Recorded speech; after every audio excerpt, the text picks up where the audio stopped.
Bine v-am regăsit, doamnelor și domnilor, în cadrul talk show-ului Interes Direct. Pe parcursul ultimului trimestru, agenții economici din Republica Moldova au calificat climatul de afaceri din țară ca fiind unul mai puțin favorabil. Cel puțin de această părere sunt reprezentanții întreprinderilor chestionate în ultimul barometru de afaceri din Republica Moldova. Studiul a fost prezentat de Camera de Comerț franceză și Industrie din Moldova, dar și de Asociația de Business moldo-germană. Barometrul este un instrument care permite întreprinderilor să se expună în fiecare 3 luni asupra mediului de afaceri. Antreprenorii au posibilitatea să răspundă electronic, rapid, simplu și în manieră anonimă la 6 teme precise: perspectivă de afaceri, cifra de afaceri, investiții, ocuparea forței de muncă, profit și climatul de afaceri. Главный вопрос: каков бизнес-климат? Положительный, отрицательный? La principala întrebare, dacă este climatul de afaceri pozitiv sau negativ, fără îndoială săgeata a oscilat în stânga, ceea ce înseamnă că antreprenorii nu sunt mulțumiți și vor ca lucrurile să se schimbe. În același timp, la întrebările concrete ce țin de cifra de afaceri, care sunt așteptările pentru următorul trimestru și dacă vreți să oferiți locuri noi de muncă, se vede că oamenii totuși rămân optimiști. Totodată am observat că, din păcate, businessul mic și mijlociu practic nu prea cunoaște despre existența acestui instrument. În țările occidentale, precum Germania și Franța, acest instrument este folosit de comunitatea de afaceri de mai multe decenii, potrivit directorului Asociației Moldo-Germane de Business.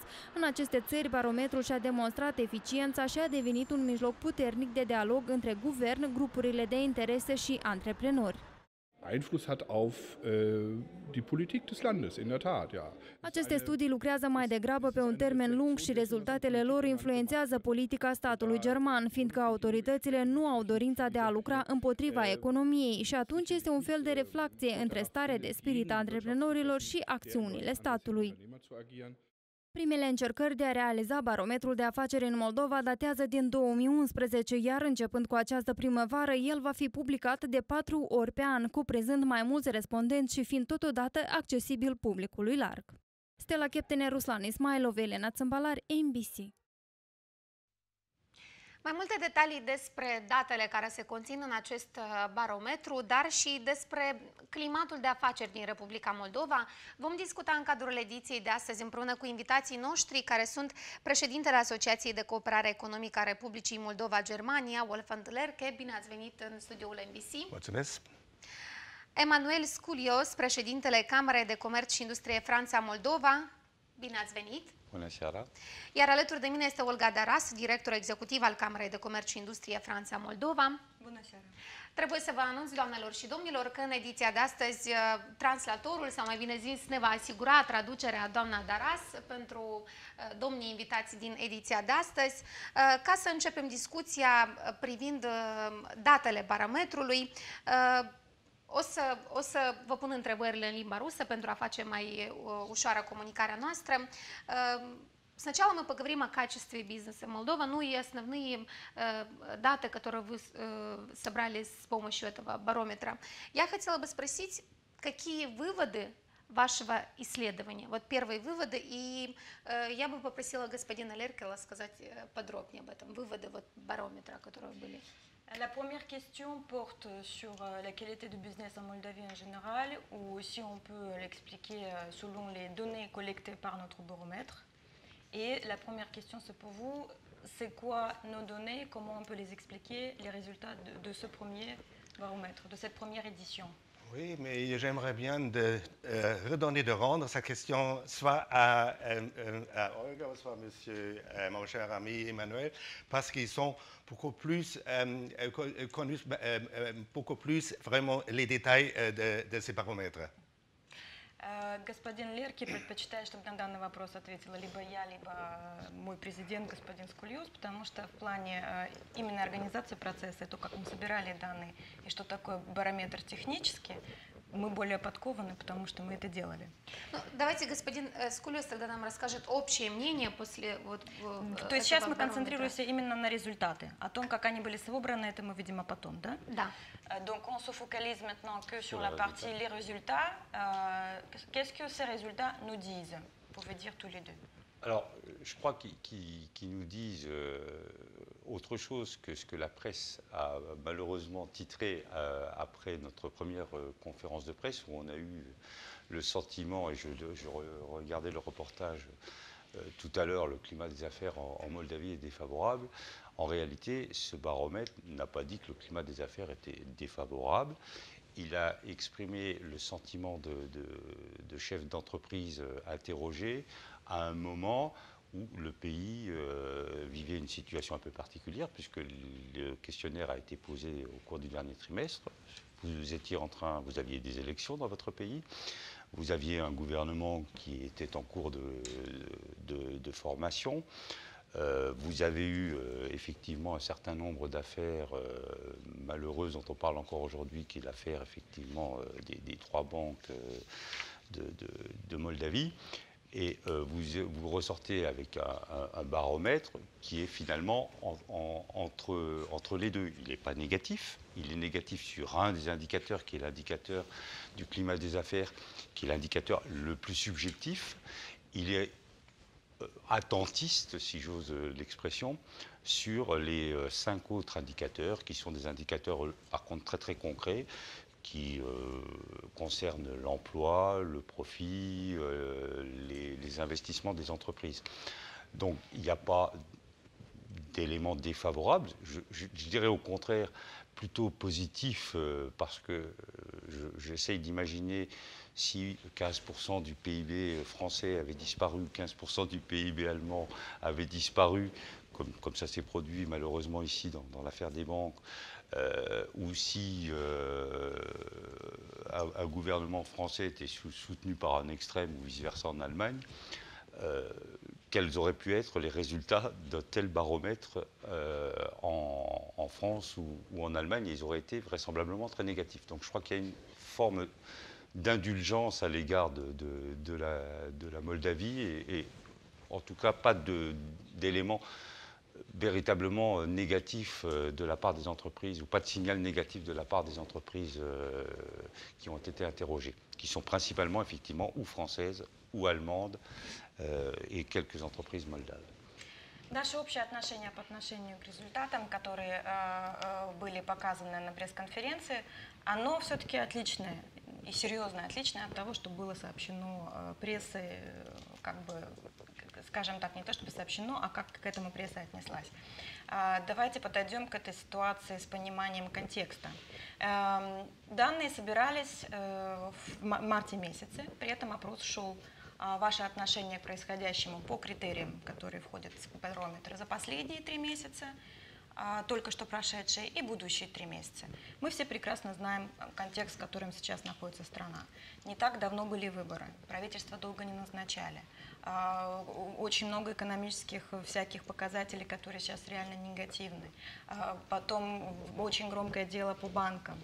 Если перенести вот такую всю ситуацию, конечно, это все теоретически, но на почву другой страны, и, допустим, во Франции, в Германии сделать такую же ситуацию с 15% валового внутреннего продукта, вдруг исчезнувшего из страны, то мы вас уверяем, что барометр бы там, во Франции или в Германии, он был бы абсолютно в красном свете. Там уже люди были бы на улице, и была бы какая-то революция. Что же мы видели в нашем барометре? Стрелка в 5 из 6 случаев находится в позиции нейтральной. То есть она находится на середине, либо совершенно незначительной флуктуации. И только один критерий, 6-й, который действительно спрашивает бизнесменов, как они ощущают, в каком деловом климате они работают, вот там был показан больше негативный тренд. Но сейчас, на настоящий момент, эти результаты, это больше отражает стендбай, позиция ожидания. Что своего рода показывает, что пока у предпринимателей еще терпение не закончилось, мы еще ждем. Такой вопрос к господину Лерке. Вот, господин Сколёс сделал этот пример во Франции, если бы это было, как бы повели себя бизнесмены или хотя бы какое было их отношение к бизнес-климату.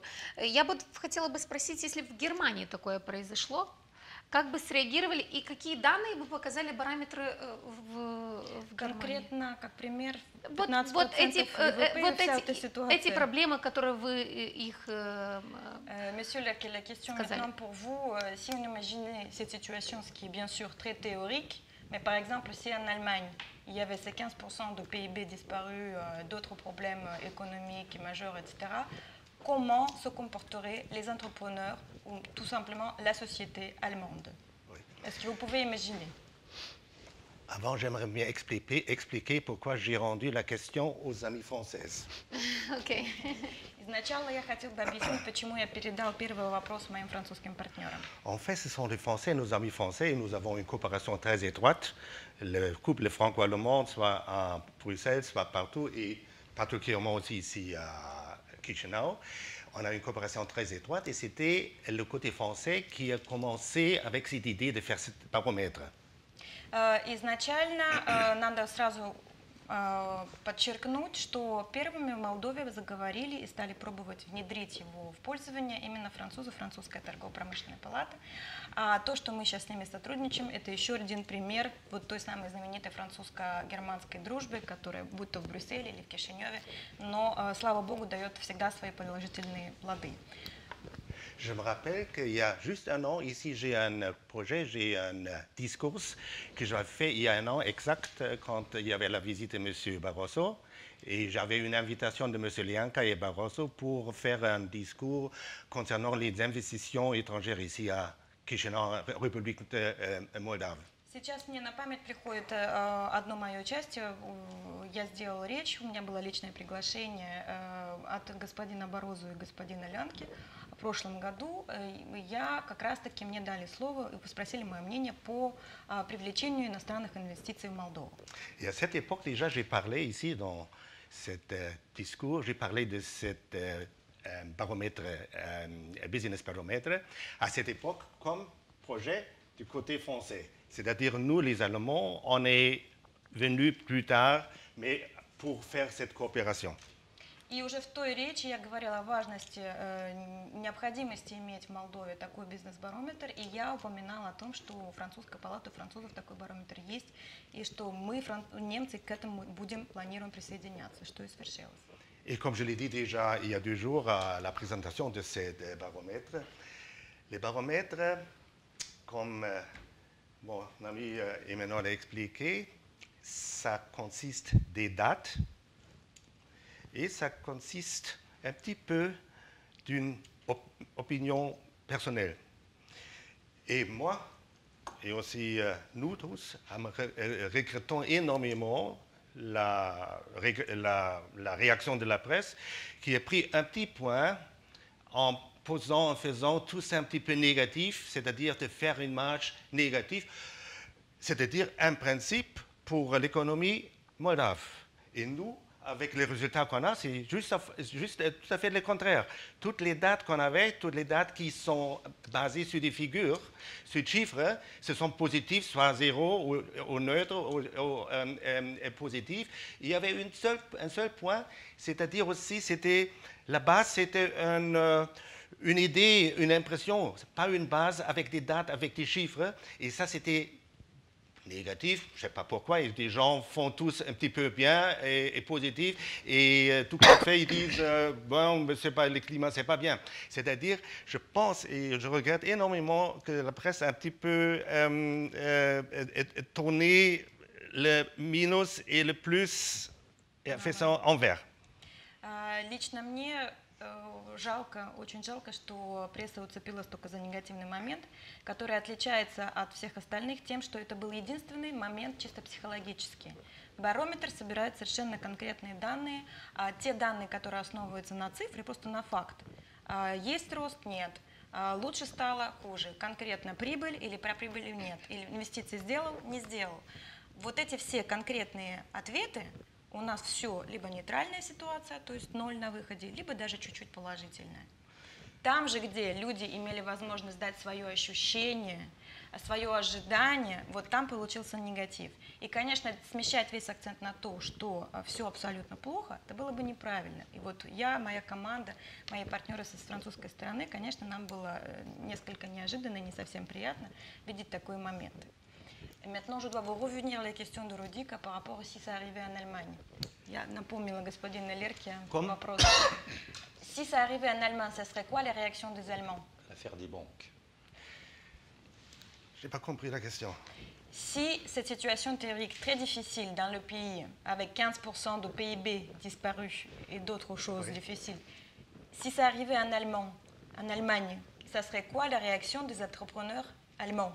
И как бы это повлияло на барометр? Et comment ça serait remontré dans les données du baromètre? Ça Ok, serait quoi? on a un petit peu de problème parce que ce n'est pas ma langue paternelle ni maternelle. Et alors, If you prefer, we can switch into English. oui. Non, j'ai pas la question, je ne comprends pas. Theoretical situation. If the situation when GDP is missing, like 15% of GDP is missing in Germany, and you make a barometer, what would be the reaction of German businessmen, and how the barometer in Germany would look like? Yeah, ok. Red. Il faut commencer avec la nature du baromètre ici. Le baromètre ici, on a fait sur la base de 108, je pense, compagnies. Et c'est-à-dire les faits qu'on a, les chiffres qu'on a, ils sont, c'est pas encore, ça suffit pas encore pour faire vraiment, pour tirer des conclusions. C'est-à-dire pour la République moldave, on a un petit peu estimé, il fallait avoir environ dans les 300-400 au moins des réponses pour avoir une réponse, un instrument. Cet baromètre, c'est un instrument fiable, durable et fiable.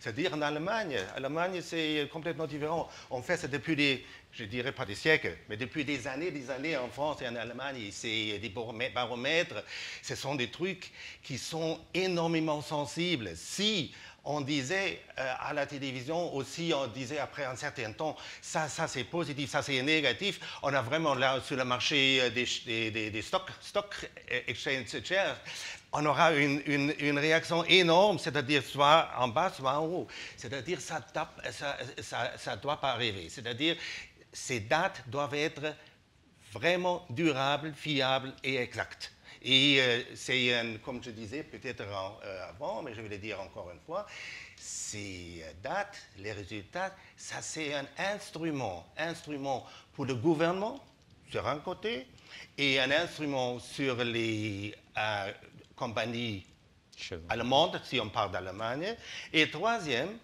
un instrument pour les joueurs étrangers qui veulent peut-être venir en Allemagne, puis veulent faire quelque chose, puis faire investir. Et c'est la même chose ici pour la Moldavie. Чтобы вы поняли, как я объясняю про Германию, я сначала дам некоторые уточнения про ситуацию в Молдове. Наш первый вот этот вот сбор, опрос мнения предприятий, наш первый барометр, это всего лишь 108 компаний.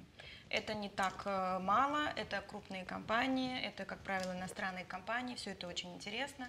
Но если смотреть чисто с аналитической точки зрения на размер молдавского рынка, более представительными результатами это были бы 300-400 компаний абсолютно разного размера и по всей стране.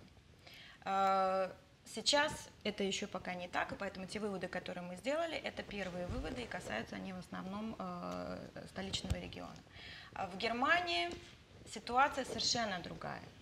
Барометру в Германии, как во Франции, несколько десятилетий, если уже не больше века. В Германии более 7 тысяч компаний участвует, и это производится там сила. Политический и социальный вес барометра, регулярных опросов мнения предпринимателей имеет очень большой вес. То есть там не было бы такого, что вдруг резко барометр бы упал в красный.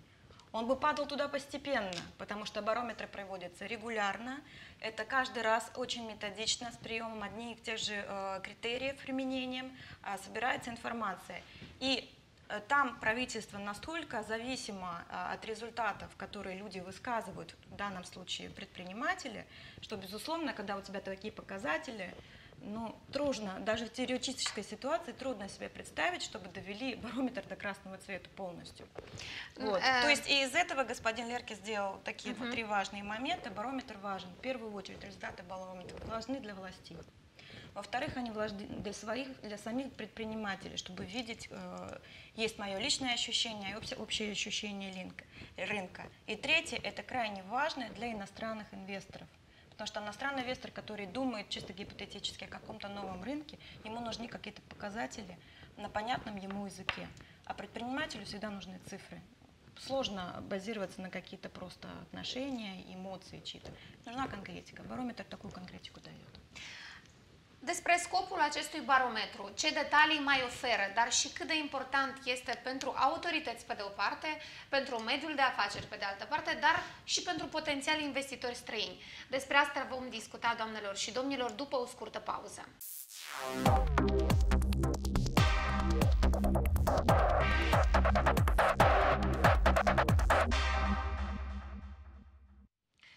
Doamnelor și domnilor, am revenit la discuții. Până la pauză vorbeam despre importanța acestui barometru care a fost publicat recent, despre datele care se conțin, dar și despre faptul că situația nu este într-atât de proastă cum a fost vehiculată mai mult, deci mai mult așteptările oamenilor de afaceri sunt pesimiste decât реалитетile, ținând cont de cifrele pe care le-au prezentat.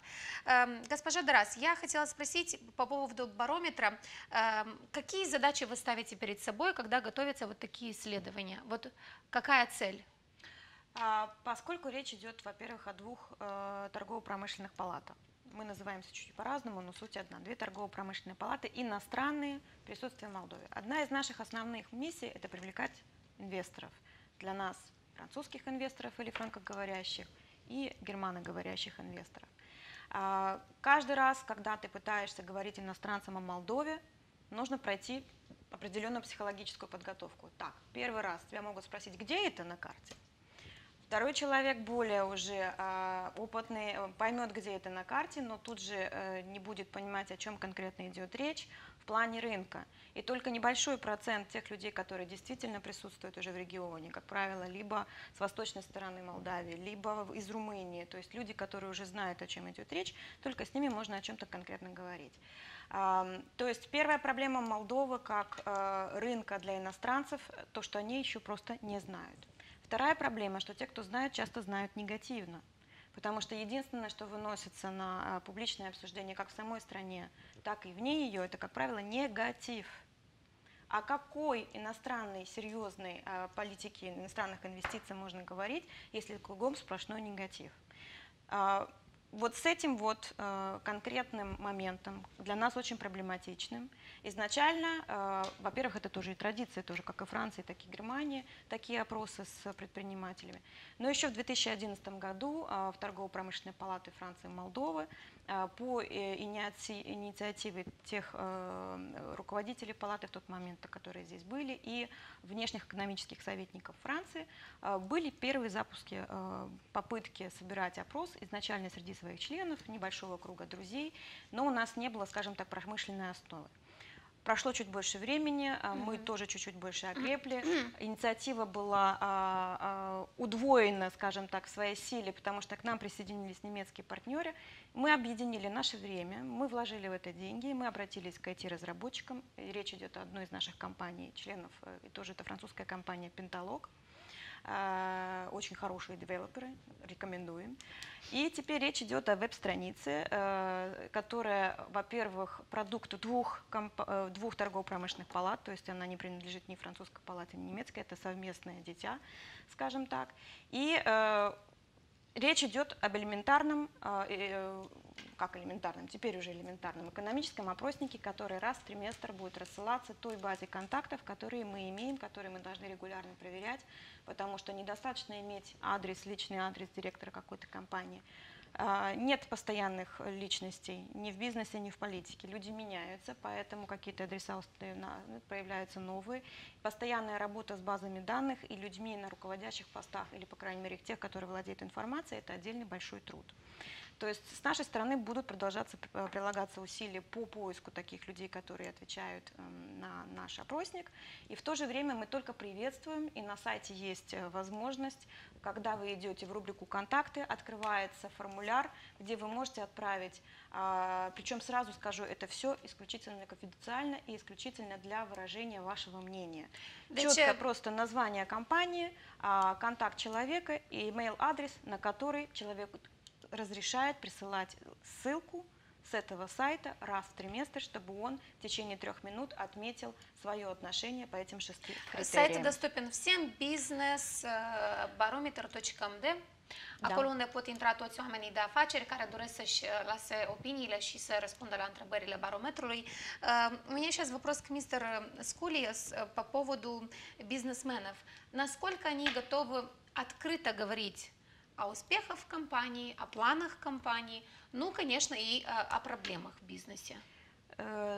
La question pour M. Skoulios, selon votre avis, les businessmen, les entrepreneurs en Moldavie, est-ce qu'ils sont sincèrement prêts à parler de leur succès, de leurs problèmes, et de problèmes de leurs affaires, de leurs entreprises, mais aussi des problèmes qui sont plus généraux pour le pays? Votre question est excellente, parce qu'effectivement, je pense que ce n'est pas dans la culture ici de parler publiquement de ces problèmes ou de ces difficultés, peut-être plus pour les grosses entreprises que pour les petites qui essayent de trouver sans doute d'autres solutions à leurs difficultés quand elles en ont. У вас очень правильный вопрос, и правильный вопрос ставите, потому что, в принципе, это не в обиходе, не в культуре людей и, в частности, предпринимателей. Еще можно говорить о том, что крупные предприятия осмеливаются и говорят о своих проблемах или успехах громко. А мелкий и средний бизнес просто его переживает. Он пытается это все решить другими способами, даже не надеясь на то, что, назвав проблему, кто-то поможет тебе ее решить. Ce qui n'est pas effectivement le cas dans nos cultures d'entreprise en Allemagne ou en France, où dès qu'on a un problème, on l'aborde très publiquement et sans difficulté.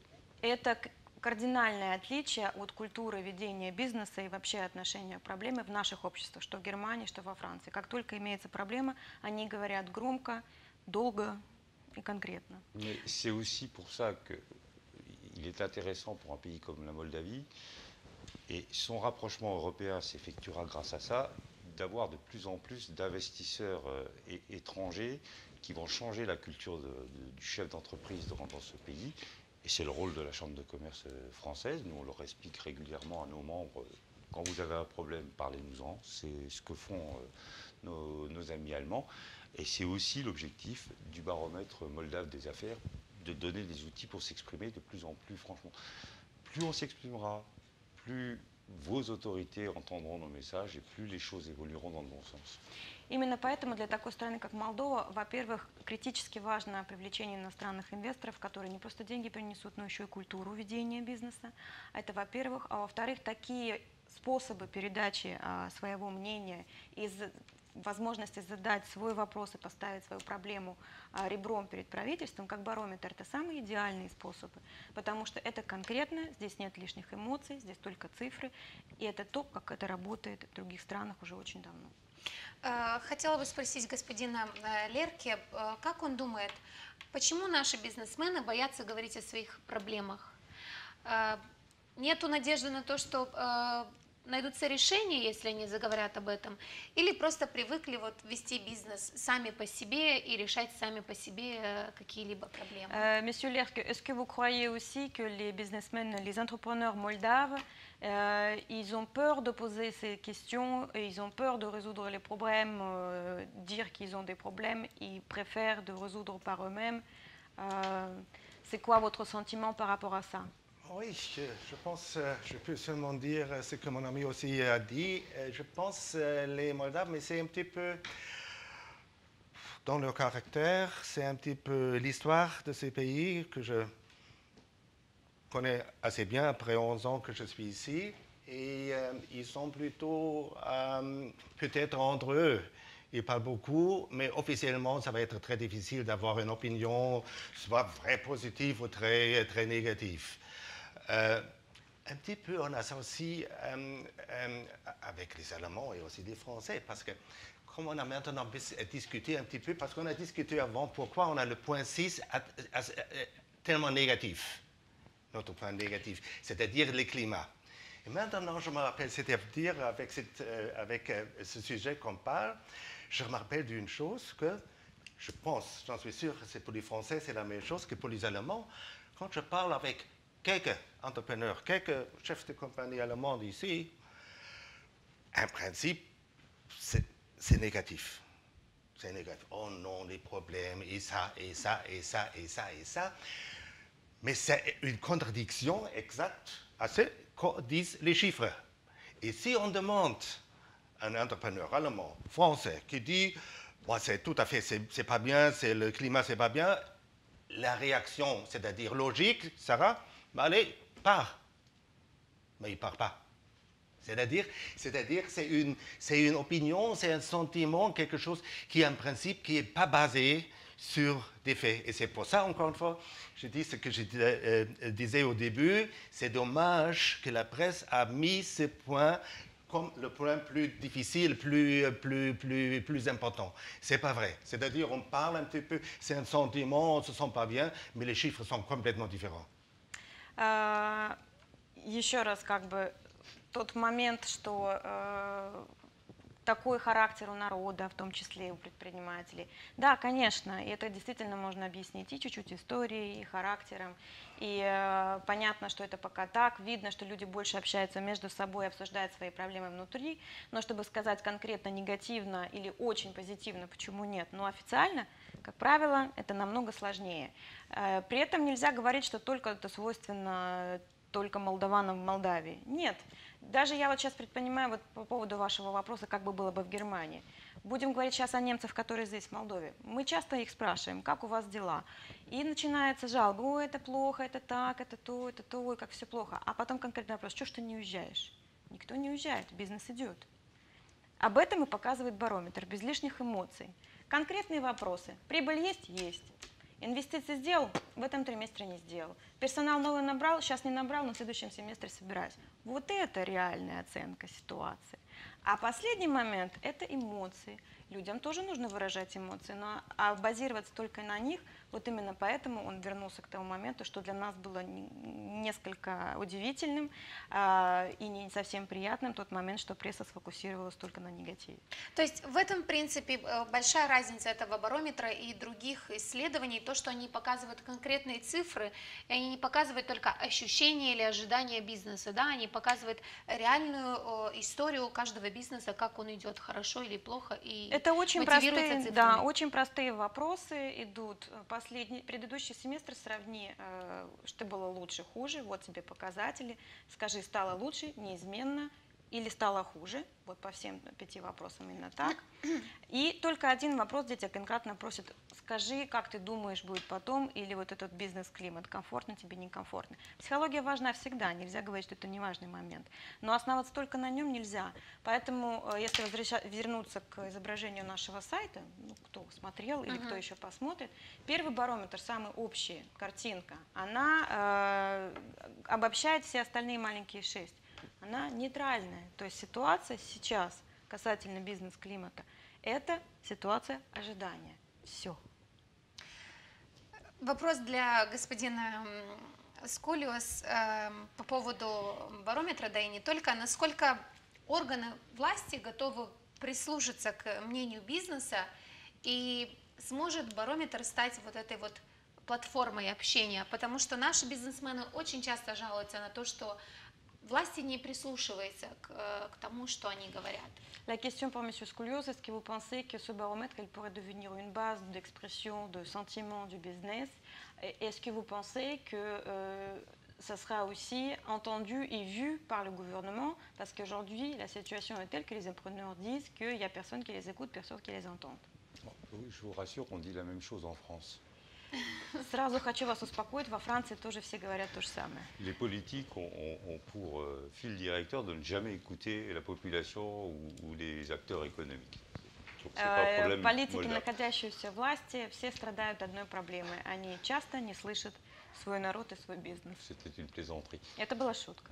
Mais plus vous avez, effectivement, j'espère que les chefs d'entreprise moldaves ou les autres chefs d'entreprise étrangers présents dans ce pays s'approprieront cet outil.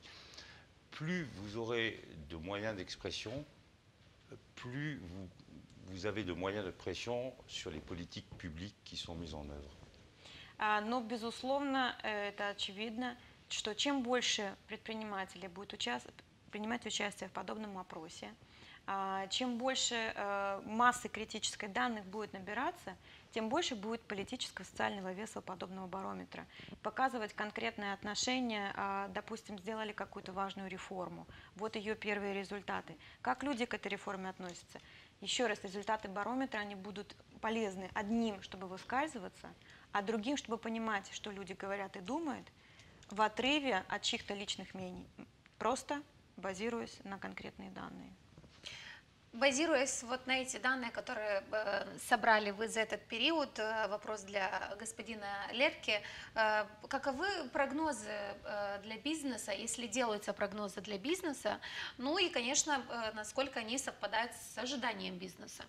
En se basant sur le baromètre, si on peut déjà aujourd'hui tirer une conclusion, la question est pour vous, Monsieur Lerck, c'est quoi les perspectives pour les businessmen ici en Moldavie dans le futur proche?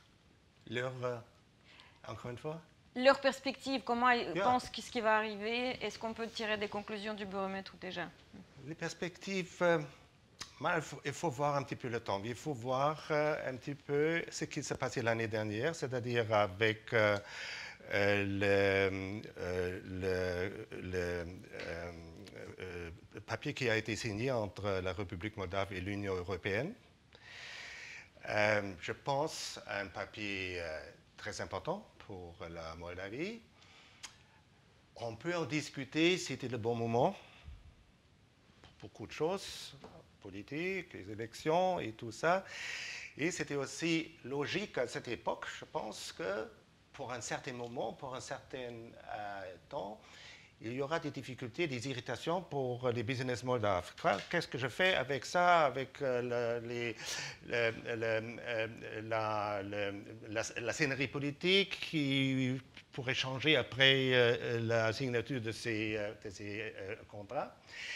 Je pense qu'il y avait des irritations momentanes, mais je pense aussi, je suis complètement convaincu que pour l'avenir, où les businessmen, où l'agriculture aussi, l'agriculture, particulièrement l'agriculture moldave, doit se changer, doit chercher un petit peu d'autres clients, peut-être dans une autre direction, une direction qu'ils n'ont pas utilisée pendant les derniers 50 ans. Maintenant, il faut avoir des idées, il faut être flexible, c'est-à-dire, in English, on the long run, je pense pour les businessmen. Et également, moi aussi, je prends aussi le secteur agriculture pour les businessmen. Je pense que ça va être très positif. Про перспективы нельзя говорить в отрыве от недавнего прошлого. Надо вспомнить, как закончился прошлый год. Подписание соглашения ассоциации с Европейским Союзом, потом выборы, ожидания правительства. Все понятно, что у бизнеса в настоящий момент очень много еще и невысказанной какой-то такой негативной энергии, раздражения, правильное слово, раздражение. Но мне кажется, ему кажется, что это раздражение начинает утихать, потому что люди начинают работать, потому что какой-то первый момент растерянности он прошел, а впереди работа, понятно, что она нелегкая, но господин Лерки лично убежден, что вот это новое направление, вот это новые стандарты, вот это вот вытягивание наверх к лучшим уровням в перспективе, понятно, что долгосрочно, это очень-очень хорошо для Молдовы. Вообще для всех секторов экономических, ну и особенности для сельского хозяйства. Новые направления нужно развивать, нужно быть гибким, нужно быть готовым к работе. Но в целом это позитивно. По поводу барометра хочется спросить, даже не знаю, кому обратить этот вы спросите, вопрос. Мы потом разберем. Есть ли какой-то, вот вы сказали, что впервые начали делать этот барометр в 2011 году, есть ли какой-то фидбэк от властей, от институтов государства по поводу этих данных? Des questions générales, mais je pense qu'elle est plutôt pour nous. On vient de dire qu'on a lancé le baromètre pour une première fois en 2011. Est-ce que les résultats que nous avions collectés à l'époque, est-ce que ça a été présenté au gouvernement et si ça a donné des impacts? Non, on ne les avait pas présentés puisque c'était un outil qu'on avait lancé plutôt pour mesurer le ressenti des investisseurs français. Donc on n'a pas effectivement généralisé et présenté, et c'est effectivement sous l'impulsion de nos amis allemands et parce que la situation évolue qu'on a décidé aujourd'hui de promouvoir beaucoup plus ce baromètre et de faire en sorte que les autorités moldaves se l'approprient, mais que plus largement que les investisseurs étrangers, les investisseurs moldaves aussi se l'approprient. Нет, результаты барометров, которые были сделаны с 2011 года и небольшой период после этого, они ни разу не представлялись властям Молдовы, потому что, как правило, это был опрос мнений исключительно среди инвестиций от французов и для потенциальных французских инвесторов, чтобы показать, вот как сами французы, уже находящиеся в Молдове, себя чувствуют, кто есть, кто что говорит. Сейчас же, благодаря нашему сотрудничеству с нашими германскими партнерами, вот с этим новым импульсом и видя, что происходит в стране, мы сами к этому уже выросли, поэтому мы сейчас официально говорим о барометре и желаем, чтобы этим барометром пользовались все, как бизнесмены, так и органы власти и общество. Je crois qu'aujourd'hui, on est aussi à une période où la Moldavie n'a plus le temps d'attendre. И мне кажется, личное мое мнение, что сейчас Молдова переживает такой период, когда больше ждать некогда. Elle a une chance extraordinaire, comme l'a souligné Wolfgang, avec la signature de l'accord d'association. Перед Молдовой сейчас стоит уникальный шанс, который был вызван, как сказал мой друг Вольфганг, подписанием ассоциации с Европейским Союзом. Сейчас нужно что-то двигаться и решать, конкретно сейчас. Elle a une chance extraordinaire avec les bailleurs internationaux qui sont tous aujourd'hui au chevet de la Moldavie, et que ce soit l'Union européenne, que ce soit les États-Unis, que ce soit les États membres de l'Union européenne ou d'autres pays, tout le monde croit en la Moldavie. Nous, on est les premiers à y croire, mais il faut vraiment qu'elle avance maintenant. Et notre baromètre, c'est aussi pour leur dire, vous avez un outil pour mesurer l'opinion des gens aujourd'hui, écoutez-nous. Parce que notre patience a aussi des limites, et c'est peut-être aussi le sens des messages qu'on entend actuellement. Уникальным является этот шанс, потому что, посмотрите, сколько на Молдову сейчас обращены глаз и рук помощи. Европейский Союз, Штаты, другие международные доноры, Европейский банк реконструкции и развития. Все люди пытаются помочь Молдове. Сейчас есть деньги на эту помощь, но только надо их умно использовать, и нужно сейчас действовать. И, безусловно, когда, несмотря на эту предлагаемую помощь и предложение работать вместе, идет больше ответ неизвестно, как вот я хочу, не хочу, и негатив в плане делового климата, безусловно, это будет останавливать. Сейчас надо двигаться. Este important să aflăm și care sunt recomandările partenerilor noștri străini sau, mai bine zis, cum ar putea stabili parteneriate, spre exemplu, cu companiile din Franța sau din Germania, businessul autohton. Despre asta vom discuta după o scurtă pauză.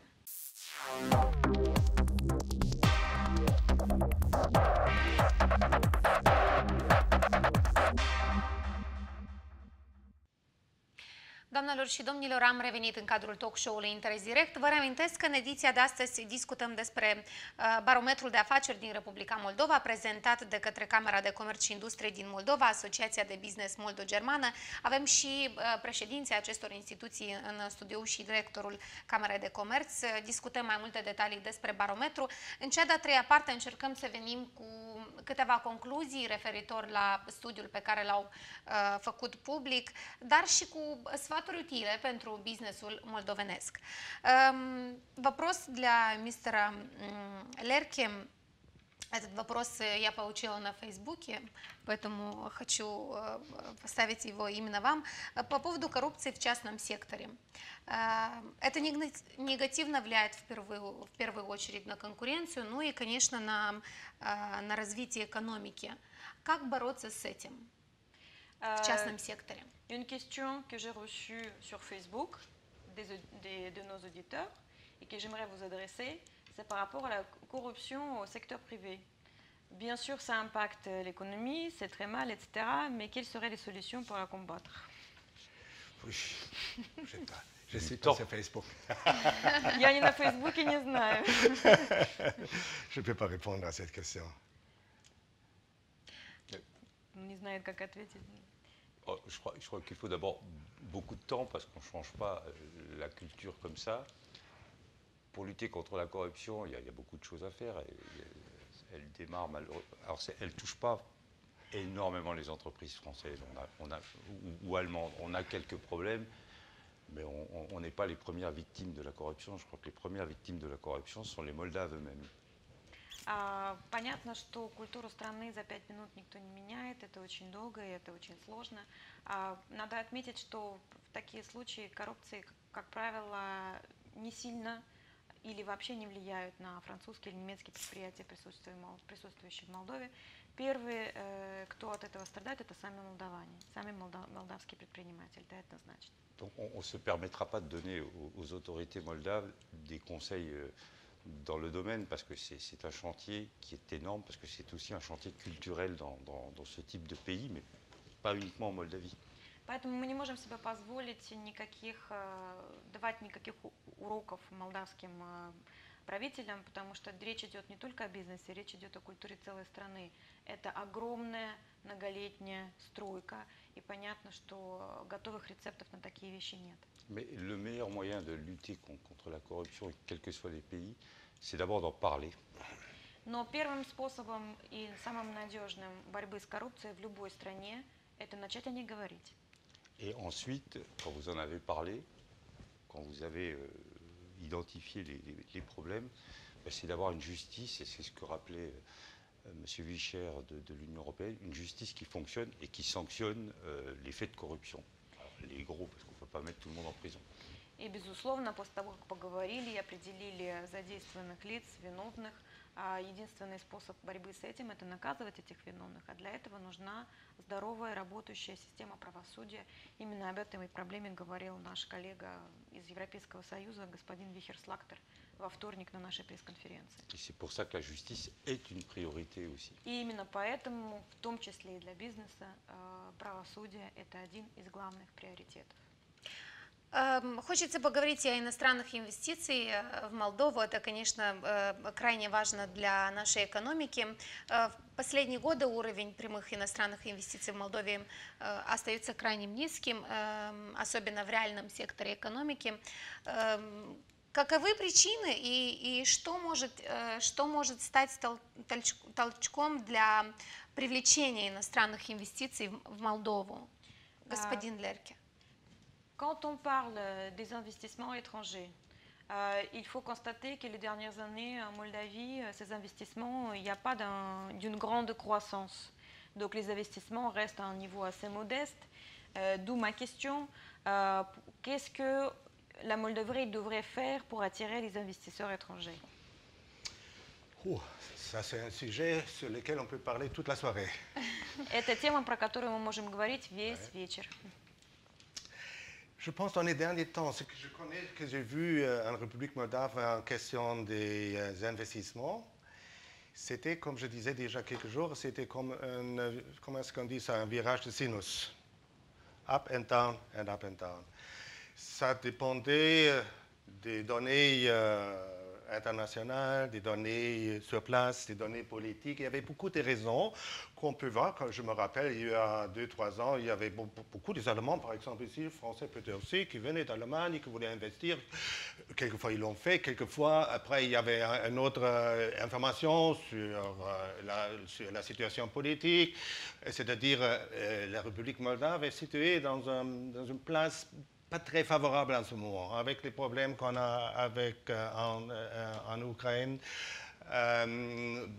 les petits problèmes qu'on a ici à la maison, c'est-à-dire c'est très difficile pour les investisseurs de venir. C'est-à-dire, si on veut faire quelque chose, que les investissements viennent, il faut respecter quelques normes, il faut faire le pays attractif, il faut donner à investisseurs futurs la sécurité, le sentiment qu'il est bienvenu, il faut être très poli avec lui, il ne faut pas penser que c'est un ennemi qui veut acheter quelque chose qui m'appartient, c'est pas vrai, peut-être, mais quand il achète quelque chose, quand il investit et quand il s'achète, il ouvre une boîte, une fabrique, un shop, quelque chose comme ça, c'est-à-dire il amène son argent, il donne il crée des places de travail, il paie ses taxes et tout ça.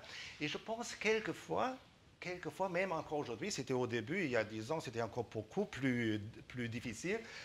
Les gens n'acceptent pas vraiment qu'il y a quelqu'un qui vient, l'argent, qui veut acheter quelque chose qui m'appartient, il me prend quelque chose, c'est pas ça. Il faut être heureux. La France, l'Allemagne, l'Angleterre, on ne pourrait pas survivre sans investissements. Même nous, on fait des investissements énormes, mais nous, on a besoin des investissements. On dit, viens, acheter ça, acheter ça. C'est-à-dire, il faut aussi créer, je pense encore créer, ce n'est pas encore fait ici en République moldave, un petit peu le sentiment que l'investisseur est vraiment voulu. Il faut faire quelque chose pour lui. On a commencé un petit peu avec les one window things, c'est-à-dire pour créer une fabrique ou créer une compagnie. Avant, c'était très difficile. Aujourd'hui, on fait one window et on a son cachet. Après 7 heures, on est chef d'une entreprise. Là, comme j'ai dit avant, il y a beaucoup de choses à faire. La corruption. Là, ça. Mais nous, moi, les Français, aussi les autres, personnellement, moi, je suis ici de ma libre volonté. Je suis venu ici de façon professionnelle et quand on m'a dit maintenant il faut partir, je suis resté. Et je n'ai pas regretté. C'est-à-dire, moi, j'aime bien le pays, je vois la situation de long, historique, et je souhaite que ce pays prospère. C'est-à-dire, il y a beaucoup de trucs qu'on doit faire. Quand on parle de la corruption, c'est toujours dans le monde. Beaucoup a été fait déjà. Ça ne suffit pas. Si je prends, par exemple, l'Allemagne et la France, je ne sais pas, il y a une statistique internationale sur les valeurs, sur comment est la corruption dans ce pays. L'Allemagne, je pense, j'en suis pas sûr. C'est entre place 10 et 14, quelque chose comme ça. C'est-à-dire, nous devons aussi travailler sur ça. Sur les premières places sont des pays nordiques, je pense, le Danemark, tout ça. Mais même nous, et sûrement aussi la France, on est dans un bon groupe, mais il faut faire quelque chose. C'est-à-dire, c'est très facile de dire ici pour la Moldavie, la corruption, tout ça. C'est-à-dire, oui, il faut faire quelque chose. On a fait beaucoup de choses, il faut faire beaucoup, et ça n'arrête jamais. Pas en 10 ans, pas en 20 ans, on va toujours parler de ça, parce que même chez nous, on pourrait aussi parler de ça. Et comme c'est pratiquement terminé, permettez-moi un petit mot que je dis. Monsieur Лерки, je ne permets pas. Pardon. Теперь будем тренировать мою память. Давайте попробуем. Вопрос, как привлечь иностранных инвесторов?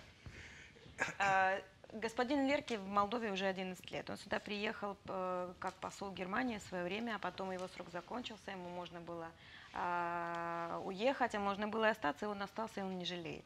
За эти 11 лет, что он здесь, он наблюдал именно в вопросах инвестиций свою рода кривую, синусную кривую. Вот есть какая-то волна, приезжают немцы, много немцев, в то же время французы или чуть-чуть позже. Потом что-то в политике происходит, какой-то негатив, сменилась опять власть, еще что-то идет опять отток.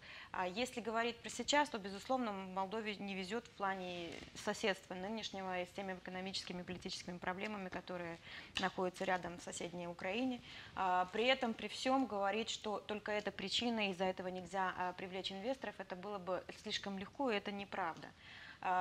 просто нужно удваивать усилия и нужно привлекать инвесторов в первую очередь чем? Очень важно для инвестора ощущение, что его ждут, что к нему не будет относиться как к врагу, который пришел куда-то, хочет купить чье-то, чужое, и ему это не отдадут, потому что он такой злой дядя.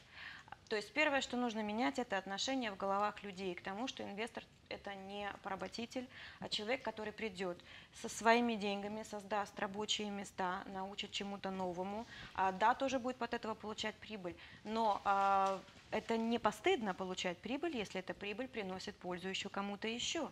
То есть вот это основной момент, над которым серьезно, очень серьезно и быстро нужно работать. При этом господин Лерки отметил, и я от себя тоже добавляю, есть те вещи, которые очень хорошо уже изменились. Молдова делает гигантские изменения, которые, возможно, не всем видны, когда все привыкли говорить только о негативе. One-stop shop или one window. Получение каких-то разрешений на строительство, еще что-то. Процессы реально упрощаются. Это намного раньше, чем было те 11 лет назад, когда он сюда прибыл. Можно поговорить по Бюро миграции ШИАЗИЛ. Я сама, как иностранка, год назад получала пермис де Шедера в одном формате, в этом году вернулась. О, другая планета.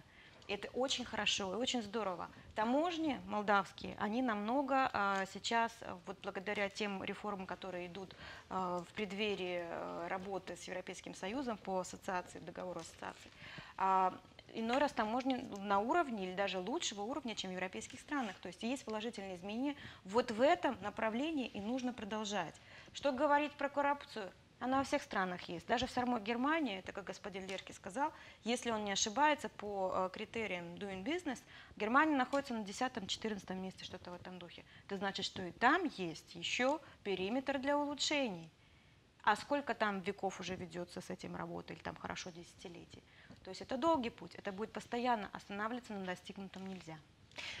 Меньше 3 минут до конца программы. Время пролетело очень быстро, чтобы мы подвели уже какие-то итоги. Какие-то советы, которые вы можете дать нашим компаниям для привлечения инвестиций и, конечно, для установления партнерства с иностранными инвесторами? En 3 minutes qui nous restent, quelques conseils concrets à nos entrepreneurs moldaves. Comment approcher les entrepreneurs européens, comment les attirer et faire venir ici, comment travailler ensemble avec eux. Vos conseils? S'il s'agit des conseils aux entrepreneurs moldaves pour exporter en Europe, qui viennent nous voir, on les accompagne aussi dans le sens Moldavie, France ou Moldavie, Allemagne. Ça, c'est le métier des chambres de commerce. Pour attirer des investisseurs, je crois qu'il faut que vous continuiez à évoluer, peut-être un peu plus rapidement que ces dernières années. Vous avez des outils aujourd'hui pour avancer, vous avez une population qui est extraordinaire. La première richesse de votre pays, c'est vous, c'est votre population, qui est multilingue, qui est bien formée, qui travaille. Il ne faut pas la laisser partir. Donc pour ne pas la laisser partir, il faut un État qui marche. Il faut que les jeunes puissent trouver des logements, il faut avoir un système de santé qui soit un système de santé de qualité. Et puis, voilà. Donc, il n'y a pas un seul conseil, il y a une ligne de conduite à avoir et continuer dans le sens où vous allez, mais plus rapidement. Совет не может быть один или два, это целая политика, которую нужно вести. Во-первых, если кому нужна помощь молдаванам по поиску партнеров во Франции, в Германии, приходите к нам, будем безумно рады, это наша профессия, чтобы вам помогать в плане экспорта нашей страны, ну, может быть, и другие европейские тоже сможем, попытаемся помочь. А что касается привлечения иностранных инвесторов в Молдову, здесь, как мы только что говорили, это целая политика, это все долго. Важный момент, который он подчеркнул, что главное достояние, главное богатство Молдовы – это ее люди. Не отпускайте людей уходить в другие страны.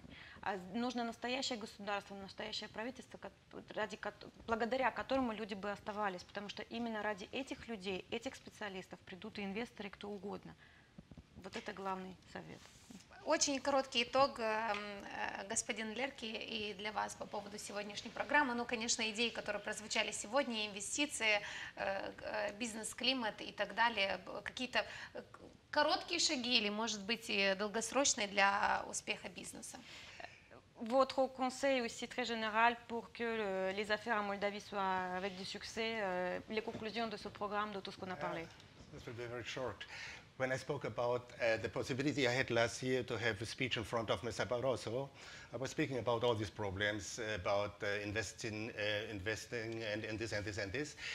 And then I was speaking about the signing of the association agreement, which would be made 1 or 2 weeks later. So I said, and I was using at this day, let's say, some historical word. I said, I have a dream, and I want that everything what we were speaking about today will become truth. And I said, I expressed, it will be like this. And then when Mr. Lazar, at this time Vice Prime Minister and Minister of Economy, had the last word to close the whole conference, he took my words and he said, and I have another historic word to say just for all this, we can do. With those words, he closed it, and I think this is what Moldova is doing at the end of the day. It takes time, but they want, the Moldovans want, the government want. It's never a line which is straight. It's always a little bit like this, but I think the direction is good. And we, the French and the Germans, we will be very happy to help. Очень быстро, год назад, когда господин Лерке выступал в момент присутствия Барозу в стране, он говорил тогда на тему подписания с Европейским Союзом соглашения об ассоциации, и он использовал историческую метафору «I have a dream», «у меня есть мечта». И он сказал, что у него есть мечта, чтобы эта ассоциация стала реальностью. Господин Лазар, в тот момент первый вице-министр, министр экономики, он сказал, а я вам отвечу другой исторической фразой. Yes, we can. Да, мы можем. Так вот, главное пожелание господина Лерки и всем нас, то, чтобы молдаване хотели и могли, а мы чем можем, будем помогать. Спасибо вам огромное за участие в сегодняшней программе. Thank you very much for your presence. Merci beaucoup. Le mulțumim și telespectatorilor pentru că au fost aproape în cadrul ediției de astăzi. Am vorbit despre barometrul de afaceri din Republica Moldova, care a fost publicat recent. Pentru toate informațiile care vă interesează, mai multe detalii, dacă doriți să aflați, intrați pe site-ul nostru oficial mbc.md. Noi vă mulțumim pentru atenție și vă dorim toate bune.